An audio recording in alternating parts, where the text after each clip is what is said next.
Good morning, ma'am. Whenever people are starting IVF, they are asking me these questions. So నాకు కూడా తెలుసుకోవాలని ఉంది ఎందుకు ఇవన్నీ అని. సో IVF లో ఓన్లీ మెడిసిన్ ఎందుకు వాడకూడదు, ఓన్లీ ఇంజెక్షన్స్ ఎందుకు వాడాలి? Yeah I think this is a very good question because చాలా మందికి ఇంజెక్షన్స్ అంటే చాలా భయంగా డిస్కంఫర్ట్గా ఉంటుంది.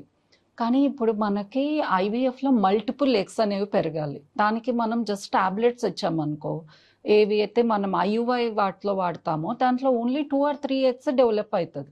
సో మనము ఇంజెక్షన్స్ ఇవ్వడం ద్వారానే వాళ్ళకి మల్టిపుల్ ఎగ్స్, అది కూడా కొంచెము మంచి క్వాలిటీ ఎగ్స్ డెవలప్ అయ్యే అవకాశం ఉంటుంది. ఐవీఎఫ్ డే 2 ఎందుకు స్టార్ట్ అవుతుంది మ్యామ్? ఇంజెక్షన్స్ డే 2 లోనే ఎందుకు స్టార్ట్ చేయాలి? Why not in day 4 or day 5? This is very important. అంటే పీపుల్ నీడ్ టు నో అనమాట. చాలా మంది 4th డే వచ్చేస్తారు, 5th డే వచ్చేస్తారు, మాకు ఇప్పుడు ఐవీఎఫ్ స్టార్ట్ చేయండి అంటారు.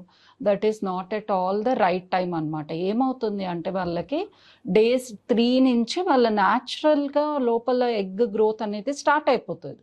సో మనం 4th or 5th డేలో అలా ఇంజెక్షన్ స్టార్ట్ చేస్తే వాళ్ళకి చిన్న ఎగ్స్ అన్ని పెరిగే అవకాశం లేకుండా ఓన్లీ కొన్ని ఎగ్స్ పెరిగి నెంబర్ ఆఫ్ ఎగ్స్ ఫైనల్ గా తక్కువ వచ్చే అవకాశం ఉంటుంది. సో ఇంజెక్షన్స్ వల్ల ఏమైనా సైడ్ ఎఫెక్ట్స్ ఉంటాయా మనకి? మోస్ట్ కామన్ గా ఏం చూస్తాము అంటే కొంచెం acid reflex, weakness, breast tenderness.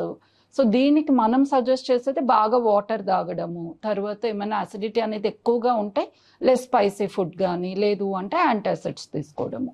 ఈ ఐవీఎఫ్ ప్రాసెస్ లో మనకి ఏమైనా బెడ్ రెస్ట్ అవసరం ఉంటుందా? అసలు ఐవీఎఫ్ ట్రీట్మెంట్ లోనే మనం బెడ్ రెస్ట్ అనేది సజెస్ట్ చేయము. చాలా మంది మన క్లినిక్ లో నువ్వే చూస్తుంటావు, ఆఫీస్ గోయింగ్ వాళ్ళు ఉన్నారు, వాళ్ళు మార్నింగ్ వచ్చి ఇంజెక్షన్ వేయించుకుంటారు, తర్వాత they will go to their work. Bed rest అస్సలు అవసరం లేదు. Thank you.